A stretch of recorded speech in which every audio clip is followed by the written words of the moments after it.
Very good to see you at this 11th banking conference. We have more than 100 registered participants. We have more than 100 people joining online. This year, we are again discussing hot topics in the banking. And of course, challenges are abounding.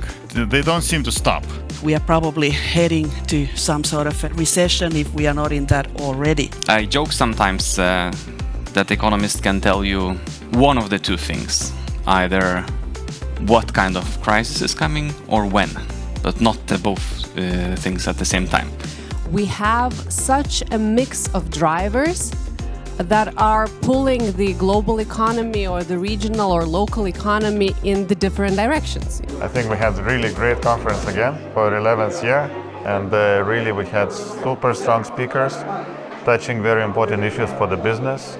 And this year it was economy, of course, and I think both in terms of discussion, in terms of depth, but also in terms of some tension, some different opinions, some indirect arguing between them. It should have been really entertaining for the public, and it was really good. The intellectual atmosphere, I think those who listened took away some interesting things, and they went away richer from this conference.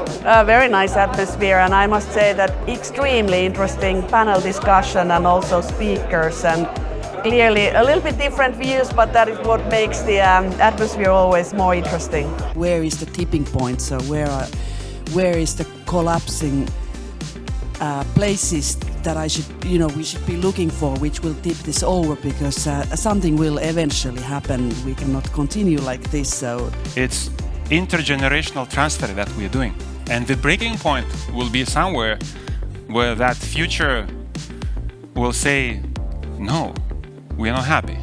Maybe that is already being said with climate change to some extent, and maybe that will be a breaking point where our children will say, what have you done?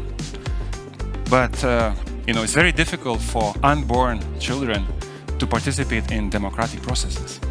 Indeed, banking plays a crucial role in growth and the success of any business, from the access of funds and cash management to business advice and networking opportunities. In times of crisis and economic uncertainties, as we have today, banks and capital market companies play a central role in various phases of business support and rescue efforts, while at the same time walking the tightrope of balancing relief with financial responsibility and soundness. Financial sector in Lithuania has developed a lot over the last years.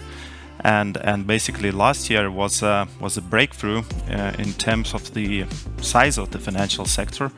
We used to think that Lithuanian banking sector, Lithuanian financial sector is more developed locally, but actually our banking sector now has more than 20 million customers within the European Union. And totally the whole financial sector has more than 25 million customers. The stabilization was achieved with a swift reaction of the Fed. Lessons from 2008 have been learned, and you can see the liquidity injection over the 2 weeks since the middle of March, close to 400 billion euros through different lending programs. Bank term funding program was introduced, taking up collateral at the face value, which has enabled all of the banks to survive and have sufficient liquidity in case of the bank run. So liquidity crisis is highly unlikely. Go green and do it already now, because in coming few years it might become painful.